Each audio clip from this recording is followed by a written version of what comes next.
podcast é apresentado pelo Tecnoblog. E aí eu acho importante dizer uma coisa. Eu falei com o Conselho Nacional de Combate à Pirataria e réplica, similar, parecido, qualquer um desses termos, não importa. É pirata. Não tem como escapar disso falando, não, eu tô vendendo uma réplica, o consumidor sabe que ele tá comprando uma réplica, então aqui não tem crime. Não, é crime, você tá usando propriedade intelectual de uma marca e isso fere a lei, não tem por onde fugir, não tem como você chamar isso por outro nome e transformar isso num negócio legal. O que define não é a palavra que ele tá usando, é a marca, é o produto, a cópia do design, né? A palavra é o último problema. Exatamente.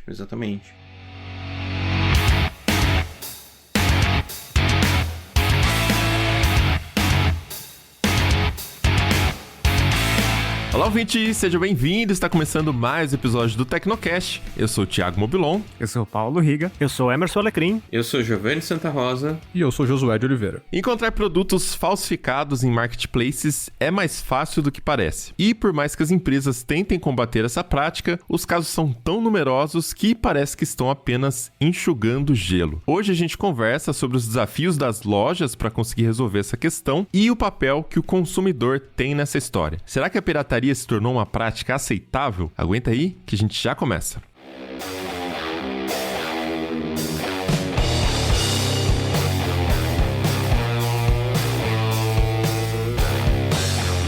O Marketplace é um modelo de e-commerce bastante consolidado no mundo todo. Nele, uma plataforma oferece um ambiente digital para que compradores e vendedores negociem diversos produtos. Em troca, essa loja fica com um percentual da transação. Esse modelo é bastante vantajoso para todas as pessoas envolvidas ali. Os varejistas aumentam a oferta de produtos ao abrirem espaço dentro das lojas para os vendedores pequenos. O pequeno vendedor não precisa investir uma grana alta ali em marketing, em tecnologia, e isso faz com que ele possa focar melhor na sua operação, não precisa se distrair com esses detalhes, né? E o comprador tem acesso a mais competição dentro do mesmo ambiente, o que traz diversos benefícios, tanto na questão da qualidade dos produtos, quanto no preço. Aqui no Brasil, o modelo do Marketplace é ainda mais relevante. Segundo uma pesquisa feita pela Ibit e pela Nielsen no ano de 2020, 78% do faturamento do e-commerce brasileiro vem de marketplaces.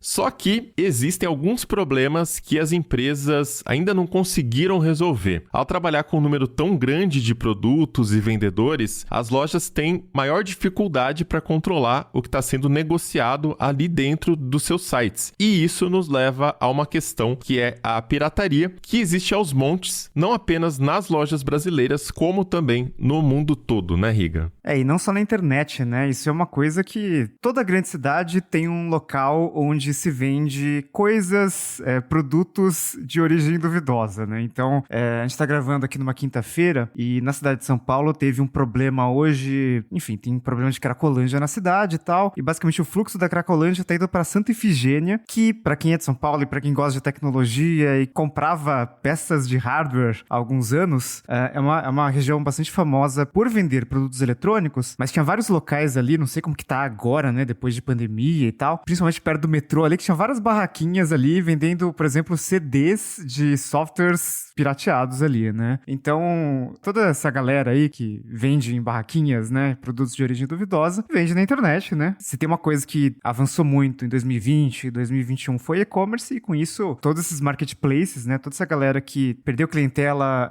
em locais físicos, né, migrou para a internet e claro que as empresas que fornecem essas plataformas agora estão tendo que lidar com isso, né? Não é um problema de hoje, né? A Anatel já alertou as principais lojas de que elas precisam implementar medidas imediatas para coibir comércio de produtos falsificados. Tem um ofício que a Anatel mandou para mais de 50 lojas ali e basicamente o ofício fala que as empresas elas têm que adotar, né, de forma imediata e proativa medidas de caráter preventivo ou repressivo para minimizar vendas de produtos de telecomunicações não homologados, né? Tanto first party, né? Tanto no e-commerce da própria loja, quanto nos marketplaces, né? Então envolve ali vendedores terceiros que também aumentaram bastante em todos os grandes varejistas no Brasil, né? E para vocês verem como essa questão é tão pertinente, tão presente no nosso dia a dia, o Conselho Nacional de Combate à Pirataria criou uma guia de boas práticas para as lojas lidarem com pirataria. E por motivos óbvios, o Mercado Livre foi uma das empresas que assinou esse guia, né? Meio que dizendo que, olha, a gente vai fazer o possível para adotar isso. Mas assim, é sempre uma briga difícil de ter um final, sabe? Porque as lojas sabem que os marketplaces são terrenos férteis para pirataria, elas tentam combater isso de alguma forma, elas tentam inclusive buscar orientações jurídicas, né? Tentando descobrir formas de ter uma base por trás para tentar manter o negócio dentro da legalidade o máximo possível, só que não existe uma solução fácil para isso, né? Porque você toma uma medida de um lado e do outro, quem faz a pirataria busca formas de burlar essas medidas adotadas. Então é sempre um jogo de gato e rato, sabe? Inclusive, recentemente, a gente falou sobre isso aqui no Tecnoblog, numa matéria escrita pelo Gil, né? Focada em duas plataformas que a gente conhece bem, que é o Enjoei e o Shopee. Acho que o Gil pode falar um pouco mais sobre esse assunto. Alecrim, a gente olhou um pouco melhor aí pro Enjoei e pra Shopee. Eu acho que são duas plataformas que estão vindo de lugares distintos, né? A Shopee é internacional, foi fundada em 2015 lá em Singapura, tem uma presença muito forte no Sudeste Asiático. Chegou no Brasil aí nos últimos anos, mas ainda não tem tantas lojas oficiais quanto outros marketplaces têm. Então ela depende muito de vendedores pequenos por aqui e de importados, que também, a gente vai falar um pouco, são uma fonte grande de pirataria. E do outro lado você tem o Enjoei, que não surgiu tanto com esse intuito de ser um marketplace tradicional, né? O Enjoei, para quem não conhece tão bem, nasceu para ser um lugar para você vender uma roupa que você não usa mais, uma roupa que não serve, que você não gosta tanto, algum produto que tá ali parado na sua casa. Só que ele cresceu demais e ele virou, de fato, um marketplace, né? Então, você tem gente que tá vendendo produto novo ali, que faz, sei lá, roupa por encomenda dentro do Enjoei, pega os pedidos por lá, entrega por lá, paga comissão. E também tem nesse bolo todo quem vende produto pirata dentro do Enjoei. E aí, nesses dois marketplaces, a gente encontrou uma variedade bem ampla de produtos piratas. A gente tem AirPods Pro falsificados, que o vendedor diz que não são os originais, que são mais baratos, mas são de primeira linha, que tem todas as funções do original. Você tem roupas importadas que tem marcas famosas ali, Adidas, Nike, mas que você vai ver os preços são muito mais baixos do que seria um produto original. E você tem até uns casos bastante curiosos, né? Na Shopee a gente encontrou o chamado mangá artesanal. O que é o mangá artesanal? Mangá artesanal. Já é um favorito aqui da equipe, mangá artesanal. Mangá artesanal, não é manga artesanal, não é sorvete de manga, nada disso, é mangá artesanal. E o que ele tem para ser artesanal? Basicamente, o vendedor ele pega um PDF de um mangá que não foi publicado no Brasil, imprime em casa mesmo, numa impressora laser, faz todos os recortes, encaderna à mão e vende. Esse é o mangá artesanal. É artesanal, show. Não tá mentindo, né? Não deixa de ser artesanal, a produção é artesanal. Tá errado, né? Não há propaganda enganosa aqui. Sim. Quando a gente publicou essa matéria, a gente teve algumas reações que foram de mas todo mundo sabe disso, mas quem compra sabe que tá comprando produto pirateado. E eu acho que tem também essa questão, né? De um lado, você tem alguém que pode estar sendo enganado, pode estar comprando um AirPod Pro por R$200 e achar que tá comprando um novo? Pode. A pessoa pode estar desinformada a esse ponto? Pode. E uma questão que a gente tem é o consumidor. O consumidor, às vezes, ele pode estar sendo lesado, mas às vezes ele pode ser parte desse crime. A gente não pode deixar de dizer que a pirataria é um crime. Eu vejo bastante propaganda pelo Instagram ou, sei lá, redes sociais no geral. Sempre tem propaganda de algum produto de tecnologia que custa muito caro, R$2.000, R$3.000, e tá sendo vendido ali por R$900, R$800. E o pessoal usa a foto do produto original. Eu, por saber que o produto original é muito mais caro do que aquilo, e até na conversão seria impossível praticar aquele valor convertendo dólar, eu já bato o olho e eu sei que aquele produto sei lá o que é que eles estão vendendo, mas não é o produto original, né? Então eu queria saber desses produtos que você viu nessa pesquisa, como que o vendedor aborda isso? Eles falam que o produto não é original, como que a foto do produto é a foto do original, né? Então, Como é que fica isso? Nos casos que a gente viu, não parece ter uma intenção de enganar. Tanto no Enjoei, quando tem uma venda de AirPod, alguma coisa do tipo, você vai ver nas perguntas e tem gente perguntando, é original? O vendedor fala, não é original, mas é primeira linha, ele tem todos os recursos do original, ele funciona perfeitamente. Primeira linha é um termo bastante usado, inclusive, nesses marketplaces, né? Você tem o pirata primeira linha, o pirata segunda linha, o pirata terceira linha. Se não é original, não é a primeira linha, né? Se for ver, já não é a primeira linha. Mas tem ali uma diversidade de qualidade, né? Pra agradar todos os bolsos. Desde quem quer um falsificado bom até quem não quer um falsificado tão bom, mas quer pagar o mais baratinho. Se tiver uma lista de palavras bloqueadas em comentários, né? E tivesse lá a palavra pirata, essa lista nunca é usada, né? Porque sempre se usa primeira linha, segunda linha, uma coisa assim, né? Não sei se todo mundo entende que primeira linha é pirata, né? Tipo, é o sinônimo de pirata. Sim.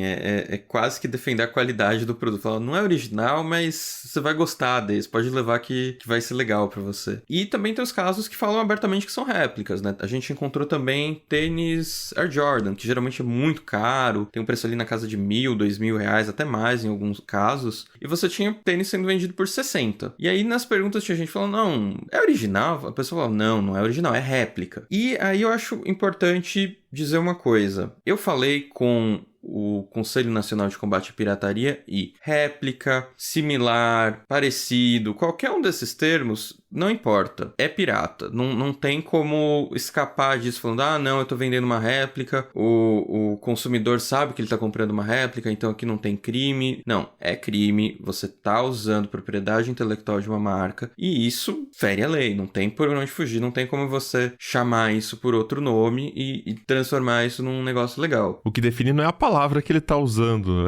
é a marca, é o produto, a cópia do design, né? A palavra é o último problema. Exatamente.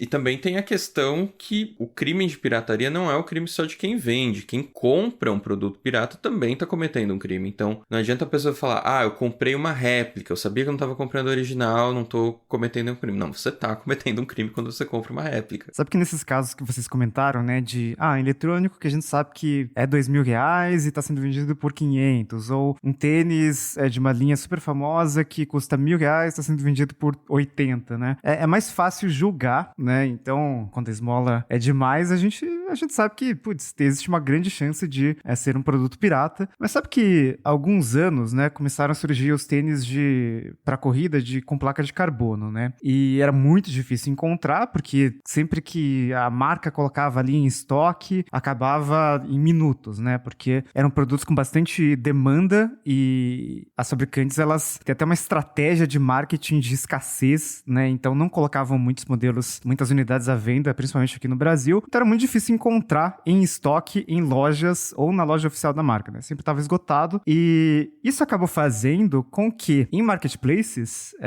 começassem a aparecer esses produtos falsificados, mas com preços altos. Então, um tênis de placa de carbono que lá para 2019, imagino eu, devia estar uns R$1.200, no marketplace aparecia lá por 1.000, sabe? E tinha em estoque, obviamente, mas era um produto falsificado. Eu cheguei, inclusive, a comprar um. Felizmente, eu sabia identificar o original do pirata. Pirateiro.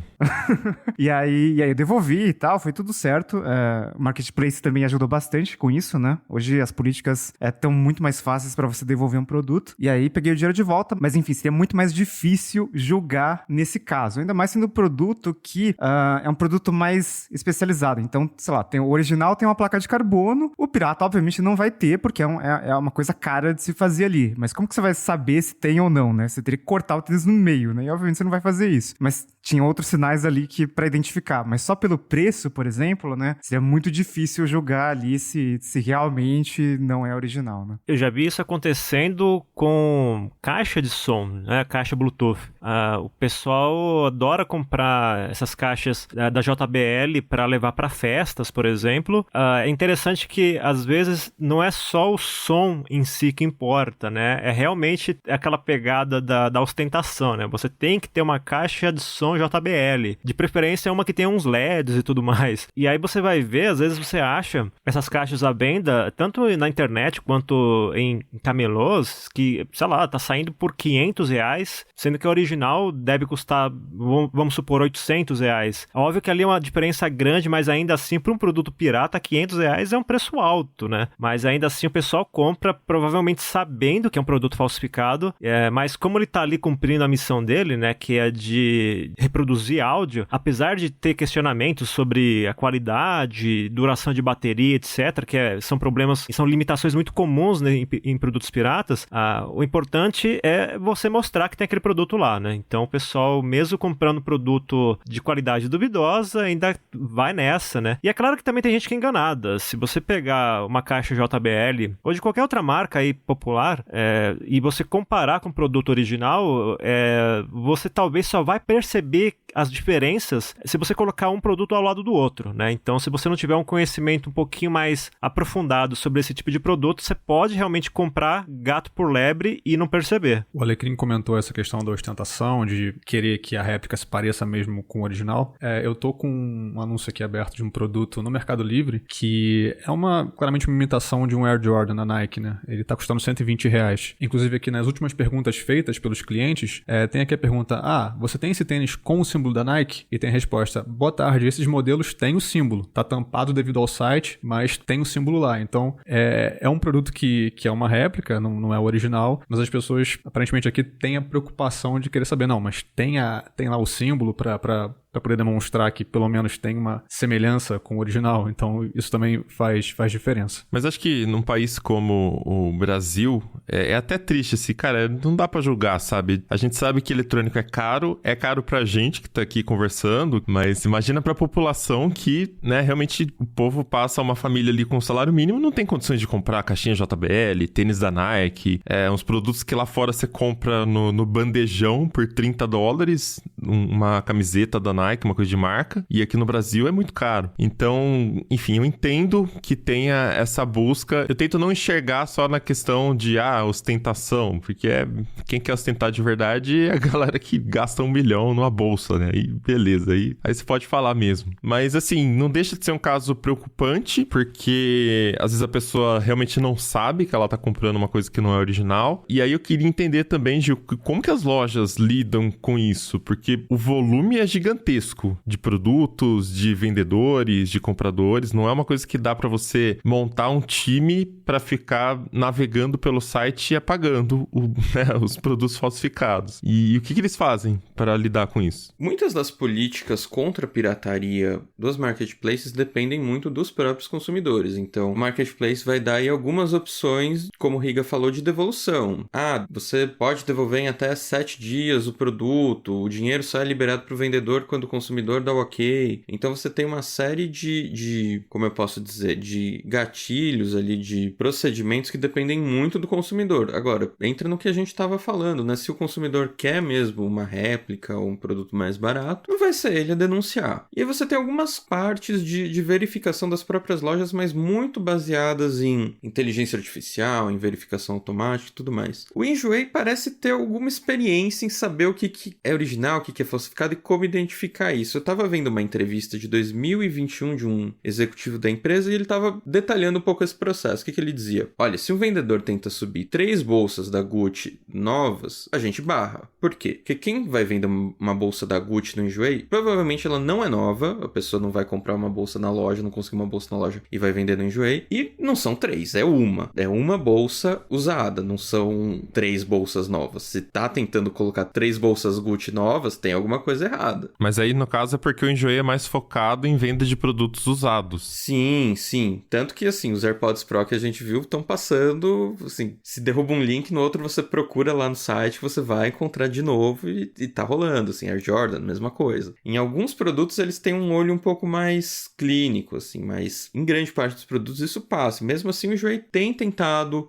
ter equipe antifraude, ter uma verificação mais de perto e tudo mais. E no caso do Enjoei tem a questão de que isso isso pode afastar investidor, né? Você tem algumas casas de análise de ações e tudo mais que falam, não, enjoei numa ação tão boa porque eles têm um problema de pirataria dentro do marketplace e isso pode prejudicar os negócios deles a longo prazo. Então tem essa preocupação também, né? Não só a questão legal, digamos, de estar em conformidade com as autoridades, com as leis, mas também a questão econômica, de saber que o seu negócio é pior se você deixa a pirataria correr solta. Nesse ponto, é válido a gente deixar claro que existe uma espécie de responsabilidade solidária quando você tem alguma prática legal. Então, por exemplo, você tem lá o Mercado Livre e as lojinhas ou os vendedores que vendem na plataforma, mas se esses vendedores ofertaram um produto ilegal, ele está, obviamente, descumprindo a lei e o marketplace também pode ser responsabilizado. Ou seja, não tem essa de que, não, eu só coloco a tecnologia ali, ofereço o espaço, mas quem responde pela venda é o vendedor, é a lojinha que está ali. Não é bem assim, porque, bom, por vários fatores, né? Para começar, para você chegar nesse marketplace, você tem que ter uma ferramenta específica para isso, que é a própria loja. Então, ou seja, aquele produto não estaria sendo vendido se o marketplace não existisse. Então já começa por aí. E se a gente pensar, por exemplo, no modelo de negócio do Mercado Livre, que a empresa tem pontos de armazenamento para facilitar a entrega de produtos com mais rapidez, então ela também acaba, de certa forma, armazenando e distribuindo produtos ilegais, porque certamente eles não fazem uma fiscalização clara ou então eficiente do que é colocado nesses depósitos.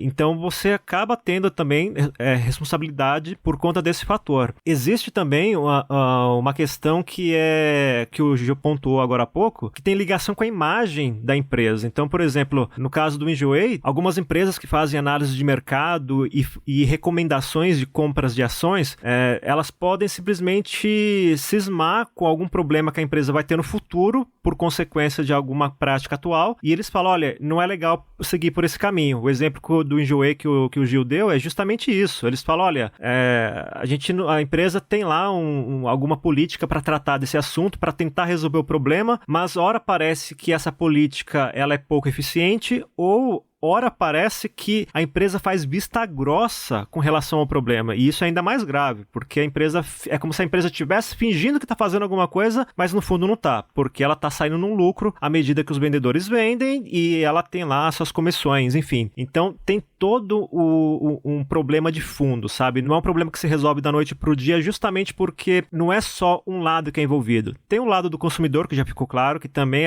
se compra produto pirata, também tem ali a sua responsabilidade. Tem o vendedor e tem o marketplace, que precisa ter não só uma política clara para combater esse tipo de problema, mas também ter ações efetivas para fazer essa política valer. E isso a gente vai percebendo a gravidade desse problema à medida que a gente vai vendo como o assunto se estende. Então, por exemplo, o Mercado Livre recentemente teve um problema com a Anatel, porque a Anatel fez ali um trabalho de pesquisa, de fiscalização, e descobriu que a empresa dá espaço para celulares que não são homologados. Pode até ser que esses produtos não sejam piratas, eles podem vir de marcas que não comercializam os seus produtos aqui no Brasil, mas são produtos legítimos. Mas nessa também pode ter produtos que são falsificados, né? Então, a gente pensa em celulares, mas é mais difícil fazer um celular falsificado, mas pode acontecer. E também existem produtos como fones de ouvido sem fio, que a gente já está cansado de saber, né? Já ficou claro nesse episódio, que também são pirateados com muita frequência e que também, por ser um produto ali que pode interferir em outros, né? Porque tem uma comunicação sem fio, eles precisam passar pelo aval da Anatel. Então você vê como o problema se estende, né? Porque até agora nossa discussão está pautada na qualidade do produto, no prejuízo que uma loja pode ter, né? Que uma plataforma de marketplace pode ter, de prejuízo que o próprio comprador pode ter ao comprar um produto de qualidade ruim, mas também tem a questão de risco de acidentes, por exemplo. Vai que você compra aí um fone de ouvido pirata e ele tem um circuito que é muito ruim e, sei lá, o negócio explode no seu ouvido. É claro que é uma situação extrema, mas pode acontecer, né? Então, só para dar um exemplo de como esse problema da pirataria, se você explorar ele a fundo, vai ver que ele tem várias consequências possíveis. Acho que no caso do Enjoei, né, e no caso do Mercado Livre, que ainda... Acho que o Mercado Livre mudou bastante, né, nos últimos anos. Hoje é bem diferente do que era, sei lá, há 5 anos. Há 5 anos eu pensava muito no Mercado Livre como é o Enjoei hoje, né, com muito produto usado, produto mais barato e tal, e hoje tem muita loja oficial, tem muita marca que vende direto ali no Mercado Livre. Então tá um pouco diferente. Então, nesses dois casos, parece um pouco mais complicado, né? Como é que você vê a origem, como é que você confirma a origem de um produto que já é usado? Quando é um produto novo, aí já tem outras formas. Então, a Amazon, né, é uma empresa que também ficou na mira. Enfim, falsificação é um problema mundial, né? E no ano passado, principalmente, eles foram muito alvos do Congresso americano, porque tinha muito problema de produto falsificado sendo vendido em marketplace, né, na Amazon. E mais da metade do faturamento de varejo da Amazon é marketplace, né? Não são produtos vendidos pela Amazon, são produtos de vendedores parceiros. E aí, a Amazon, faz alguns anos já, na verdade, eles têm um negócio chamado Project Zero, que é basicamente uma parceria da Amazon com as marcas de moda, de eletrônicos, enfim, que basicamente as marcas e as fabricantes, elas mandam códigos de série, então os números de série ali dos produtos delas, para a Amazon, e aí a Amazon tem como checar se aquele número de série que um vendedor terceiro ali mandou é de fato original, é legítimo, né?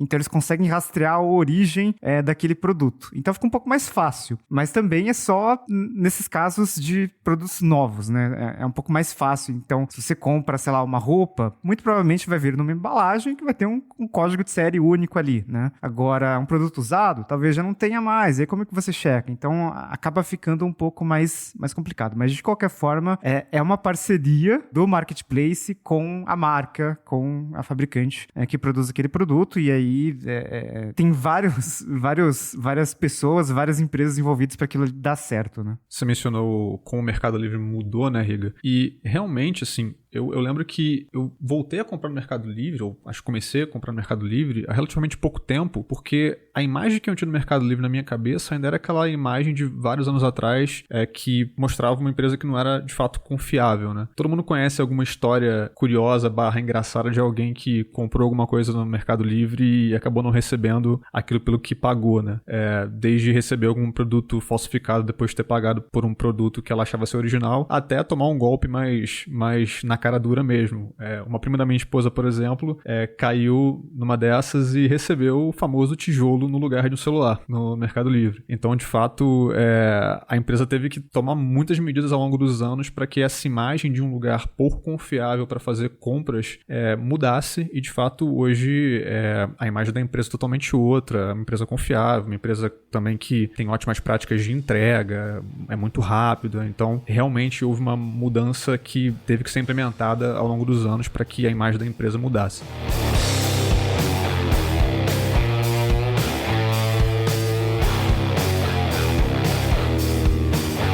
O Gil tinha falado sobre o exemplo do mangá artesanal e é um exemplo que mostra que pirataria nem sempre é o que a gente está esperando, né? A gente encontrou outros exemplos também, sobretudo aí nessa parte de livros, né? Tem uma galera que baixa livro da internet, faz uma nova encadernação e vende por um preço até alto, porque vários dos livros não estão mais sendo produzidos, enfim. Também tem outros casos ainda mais curiosos e esquisitos, né? Tem, por exemplo, livros em formato PDF sendo vendidos por e-mail, você paga ali, né? E recebe o link por e-mail, tem isso no Enjoei, tem isso na Shopee, tem no Mercado Livre também. Também tem uma coisa um pouco mais vintage, caso você queira uma experiência assim, que é você receber os livros em PDF por um CD. Então você vai receber na sua casa um CD para poder ganhar em diversos livros. São mais de 30 livros, então parece ser um bom negócio. Tipo, faz uns 10 anos que eu não tenho leitor de CD. Tipo, como que eu faço com isso, né? Brinco de disco voador, sabe? Não tenho o que fazer. Meu cachorro vai adorar, pelo menos.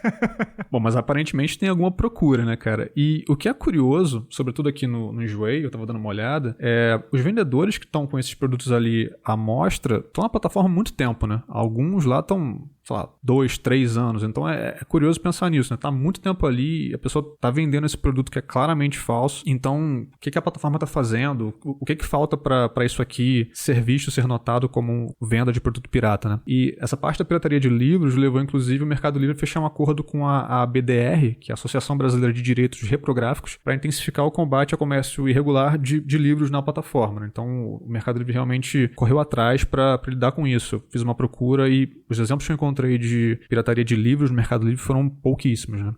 Mas, enfim, é aquela coisa que a gente estava comentando, né? À medida que as empresas vão melhorando suas práticas e colocando em novas ferramentas, né? Novas práticas para coibir essa ação, a galera que está vendendo um produto falsificado vai procurando se adaptar, né? Vai mudando o seu procedimento. E tem uma outra maneira também que eu descobri recentemente de burlarem as proteções das plataformas, que é vender um produto original que também é um produto falso. Eu falo especificamente do mês passado, quando eu procurei uma licença do Windows 365, né, aliás, do Microsoft 365, que era o antigo Office 365, e eu caí no Mercado Livre e descobri lá que tinha uma licença à venda, que eu acho que estava na época por volta de R$70. Aí tinha as perguntas, né, na parte ali do suporte ali do vendedor, e o pessoal perguntando, nossa, mas eu não consigo fazer o login com a minha conta, não sei o que, com o meu e-mail, com a minha conta na Microsoft, né? E aí ele falava, não, mas a gente envia para você um e-mail novo com senha pro seu e-mail pessoal. Então, basicamente, o que ele estava fazendo era pegar, provavelmente, uma licença corporativa, né, que não tem limite de usuários, e vender isso. Aí, para isso, ele criava uma conta nova na Microsoft e passava pro comprador. Ou seja, estava fazendo uma coisa totalmente legal, né? Porque se é um produto corporativo, só a empresa que fez a compra daquela licença com a Microsoft é que pode instalar, criar essas contas, né? Então, provavelmente alguém dentro de uma empresa que foi lá e descobriu que é possível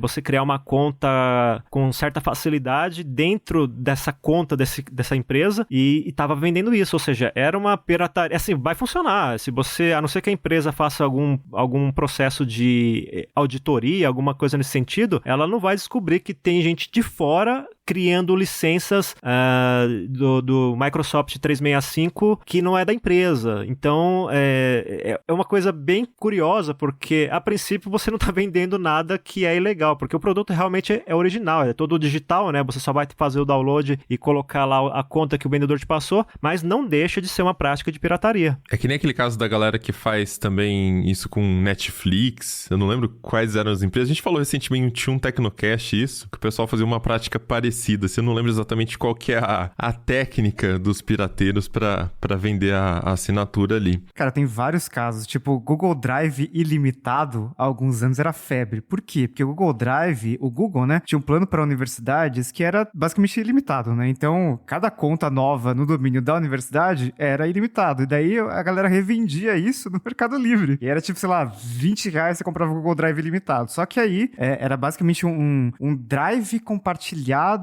e daí o dono da conta poderia ter acesso aos seus arquivos, sabe? Então era um negócio meio... Nossa...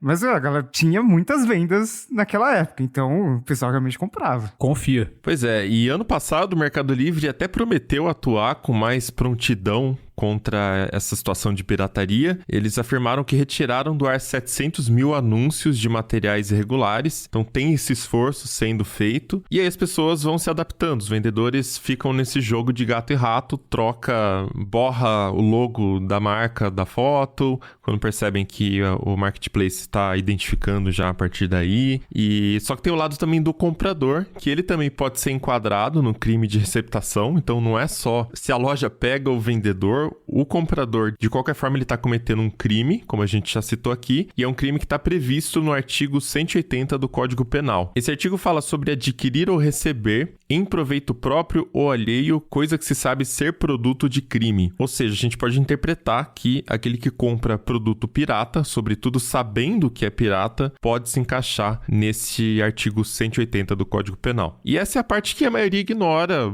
até mesmo nem sabe, porque existe uma noção bem difundida que pirataria é alguma coisa inofensiva, um crime sem vítima, né? Que, quem que foi prejudicado ali porque eu comprei um negócio pirata no Mercado Livre, num sei lá da onde, né? Em qualquer loja virtual.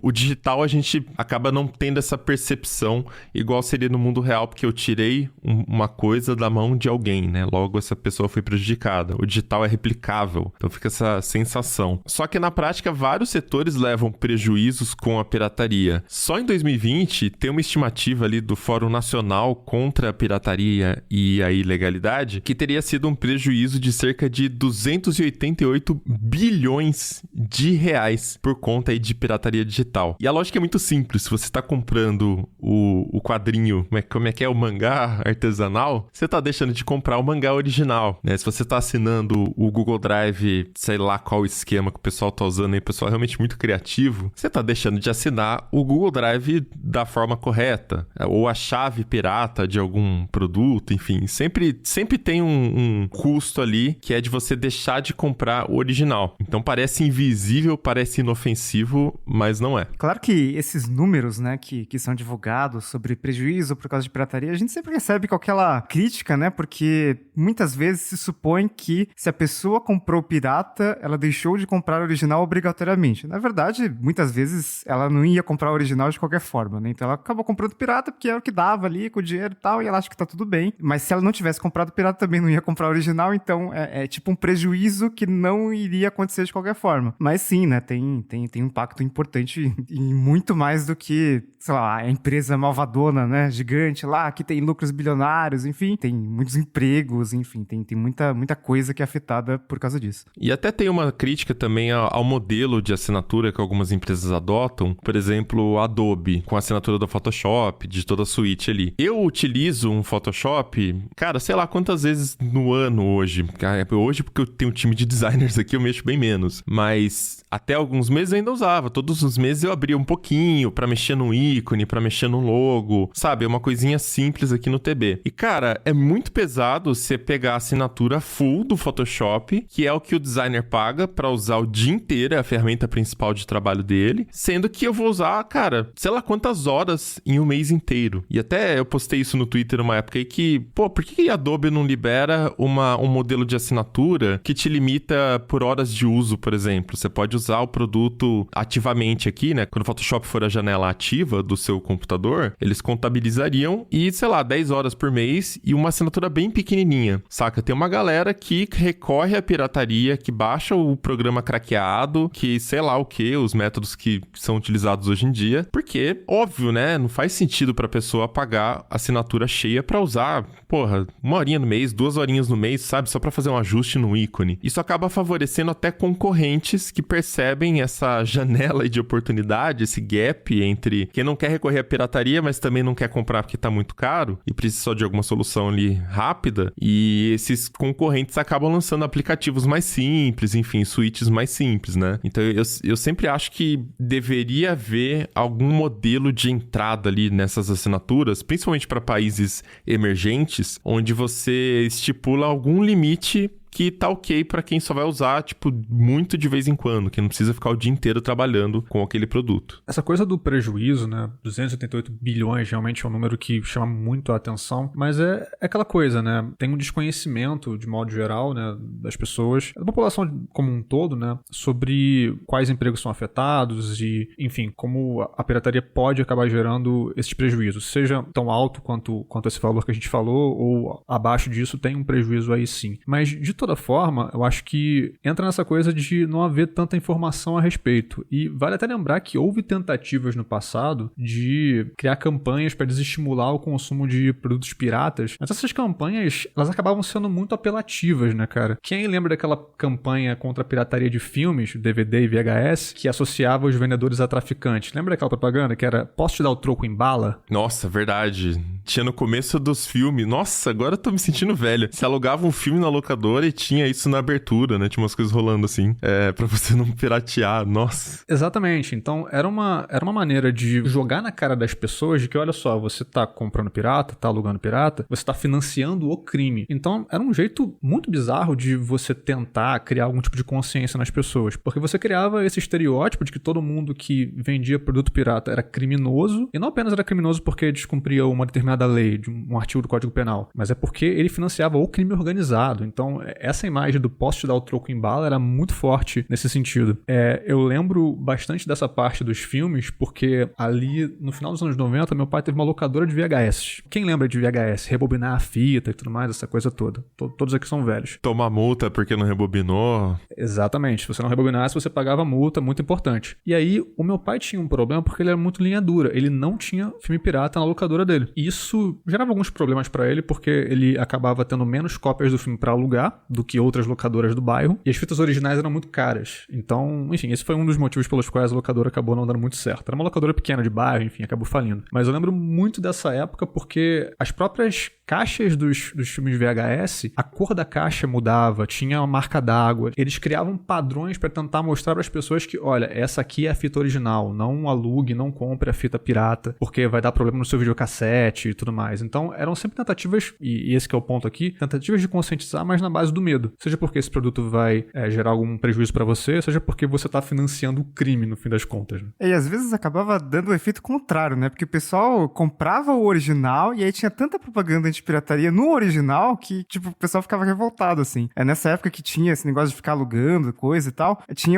surgiam uns memes ali de comparativo do produto do filme original em comparação com o filme pirata, né? O filme original, você coloca lá, né, o DVD ou a fita lá e tal, e tem 10 minutos de coisa, você não pode, falando de pirataria, de crime, de não sei o que lá e tal, e o pirata não tem nada disso. Então o pirata simplesmente entra no filme que você quer assistir. Então acabava gerando muito efeito contrário, assim, de tão apelativo que muitas vezes era. Eu lembro também que, por muito tempo, a ABS, Associação Brasileira de Empresas de Software, é uma entidade que existe até hoje. Eles faziam muitas abordagens nas empresas para tentar prevenir o problema da pirataria, né? Eu acho que todo mundo já passou pela experiência de, por exemplo, tá num shopping, aí vê uma tela lá que tá com aviso do Windows pirata, né? E hoje isso acontece menos, mas problema de pirataria também é muito, de software pelo menos, né? É muito comum em empresas, ou era, né? Eu não sei como é que tá agora, mas eu lembro que por volta ali dos anos 2005 até 2010 era muito comum. E a ABS fazia umas campanhas assim que,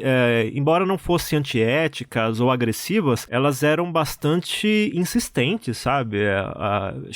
Eu lembro, por exemplo, que eu trabalhava numa universidade e sempre chegava algum comunicado deles, né? Fazendo campanha para prevenção de pirataria de software. E também eu lembro que tinha alguma coisa em revistas, né? Acho que tinha... todo mundo deve lembrar que tinha aquela revista InfoExame. Eu lembro que também eles faziam uns anúncios, às vezes até acho que de página inteira, se eu não me engano, falando sobre pirataria de software é crime, esse tipo de coisa, mas para mostrar que realmente esse problema era bem disseminado, né? Ainda é, de certa forma, né? Mas aquela época, acho que o problema atingia empresas com mais frequência porque a gente não tinha uma internet rápida como tem hoje, para baixar um Photoshop da vida, por exemplo. Geralmente você pegava esses softwares, tanto licença do Windows, quanto Photoshop, o Office, você pegava em CD mesmo na barraquinha da esquina, porque você não tinha que ter o trabalho de baixar. E já vinha com o número de série ou então com crack, né, para você piratear o software ali mesmo. E eu lembro, agora revelando meu passado adolescente pirateiro, mas era sempre muito legal abrir o programinha de crack, que sempre tinha uma musiquinha muito doida no fundo. Vocês lembram disso?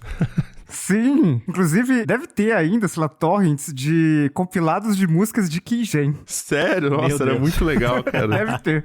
Eu vou procurar. É música de Top Gear, umas coisas meio parecidas assim, né? Não, você às vezes achava até software, às vezes você podia baixar, por exemplo, um Office da vida e você baixava sem ter um número de série ali válido ou uma ferramenta de um crack, e tinha ferramentas que você baixava, que você instalava e ele procurava lá o software que você tinha e identificava qual era e já fazia pirataria ali na hora, né? Já virava a chavinha ali na hora. E, nossa, isso era muito comum. Óbvio que assim, né? Você baixava isso, também vinha 300 vírus juntos, né? Mas, enfim, na maioria das vezes funcionava, né?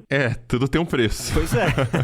Mas eu lembro que a ABS fazia muito dessas campanhas, sabe? Chegava a ser até irritante. Não que eles estivessem errados, né? Eles representam as empresas de software e, como eu falei, pirataria era uma coisa que atingia muitas empresas. Quando a gente fala de uma empresa ali pequena, né, sei lá, a padaria da esquina, alguma coisa assim, você pode até entender, né, mas o problema atingia empresas grandes também, sabe, e aí era o caso de, sei lá, de redes de supermercado, de escritórios mesmo, que tinha 20 máquinas, e aí o cara tava usando Windows pirata, sabe, era muito comum, e aí, depois disso, eu acho que essas campanhas fizeram efeito, porque eu acho que tinha também umas diligências que eles iam com a polícia até certo escritório, aí pegava no flagra, flagra, e eu acho que era uma questão de denúncia também, não era qualquer empresa que eles iam, e, cara, é óbvio, né, virava uma multa imensa, né, então eles até divulgavam as multas no sentido de educar as empresas a não piratear, né. Hoje eu acho que nas empresas isso é muito menor do que era antigamente, mas esse problema já foi bem mais grave do que é hoje, certamente.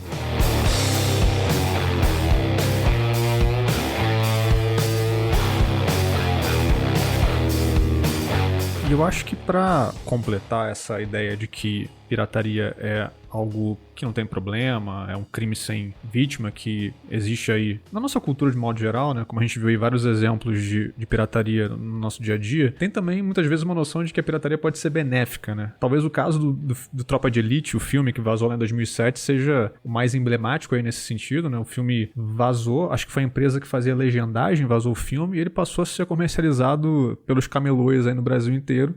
Eu assisti o Tropa de Elite pirata, né? E não só eu, mas a estimativa é que cerca de 11 milhões de pessoas tenham visto esse DVD pirata antes da estreia oficial. Então, a pirataria foi certamente uma das grandes responsáveis para o filme virar um fenômeno, né? E aí, como o filme se tornou de fato esse fenômeno, como depois ele fez muito dinheiro, fica a impressão de que, não tem muito problema piratear, tá vendo? O filme vazou, ok, era algo que era um crime, mas não teve problema, o filme continuou fazendo dinheiro e deu tudo certo no final. Então, a impressão que fica é que, tudo bem, não é um problema de fato, não é uma situação grave, né? E indo um pouco nessa linha que o Josué tá falando, tem também o Paulo Coelho, né? Que acabou virando quase que um símbolo de produtor de conteúdo, autor, enfim, pessoa da indústria criativa, se é que a gente pode dizer assim, que apoia a pirataria. Ele já falou várias vezes, não tem problema nenhum que copiem meus livros, que baixem meus livros. E ele foi até, sei lá, ele chegou a aparecer na primeira página ali do Pirate Bay, né? Então, você tem também esse outro lado de gente que fala, não, é melhor que minha obra circule e seja conhecida do que ela fique restrita a quem pode pagar, porque se ela circular eu posso até ganhar mais do que se ela ficasse ali só para quem comprasse o filme, comprasse o livro, enfim. Tem também esse outro lado, tem quem não se importe, digamos. E a posição do Paulo Coelho, né, como um autor muito popular e que vende muito e que, enfim, tá inserido no mercado editorial de maneira tradicional, ele virar público e se manifestar dessa forma, realmente, é uma voz muito relevante dizendo, cara, não tem problema, pode piratear, né? Então,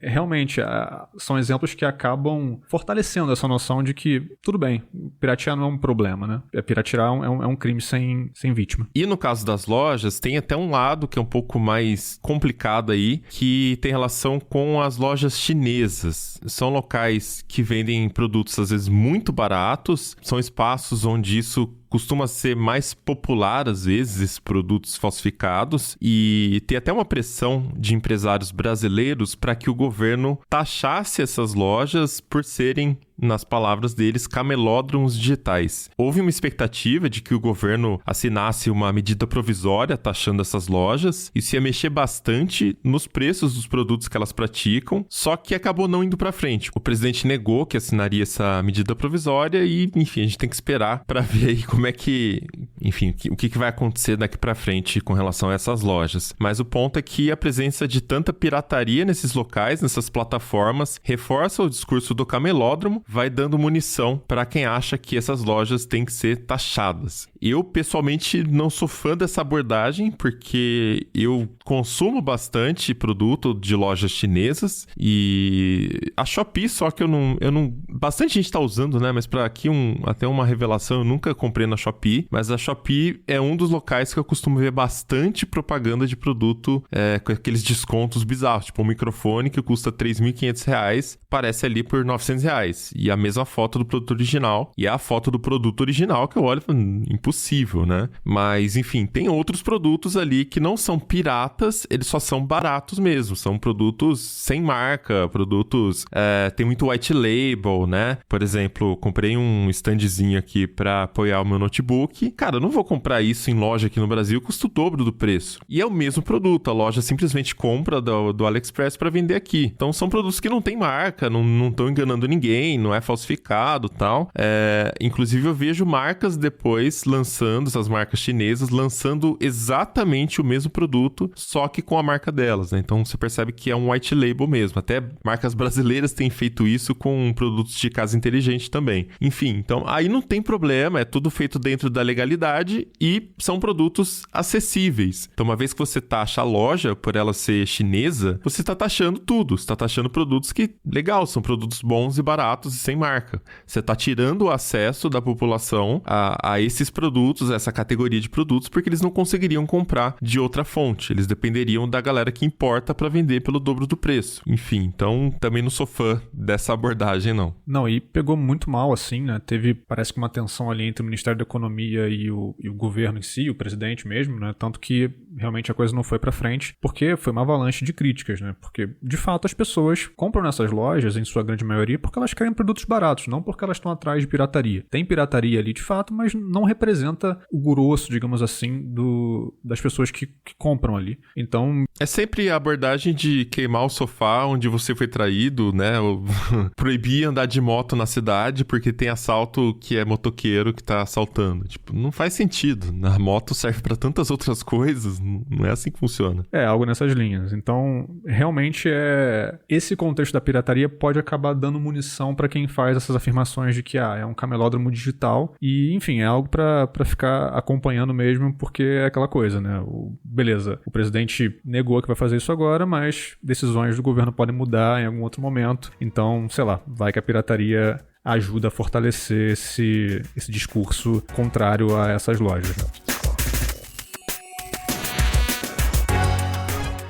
Então é isso, vamos chegando ao final de mais episódio do Tecnocast. E aí, conta pra gente se você já caiu em algum produto aí, algum golpe de produto falsificado, ou nem golpe, né? Como o Gil falou, os vendedores às vezes são até claros, usam outros termos, primeira linha e tal. Mas conta pra gente se em algum momento você já se deixou levar ali, comprou um produto sem perceber, enfim, ou tava como original e a hora que você recebeu, você percebeu que não era bem assim. Manda pra gente seus comentários na comunidade.tecnoblog.net ou comenta lá pelo Twitter marcando o @Tecnocast. Se quiser continuar o papo com a gente, em todas as redes, eu sou @Mobilon, @Paulo Riga, @Elecrim, @GIOVSR e @Josué de Olive, com V mudo no final. E este Tecnocast foi produzido pelo Josué de Oliveira, editado pela Raquel Igni e a arte da capa é do Vitor Pádua. A gente fica por aqui e voltamos com outro episódio semana que vem. Até lá! Falou! falou! Tchau! Tchau, pessoal!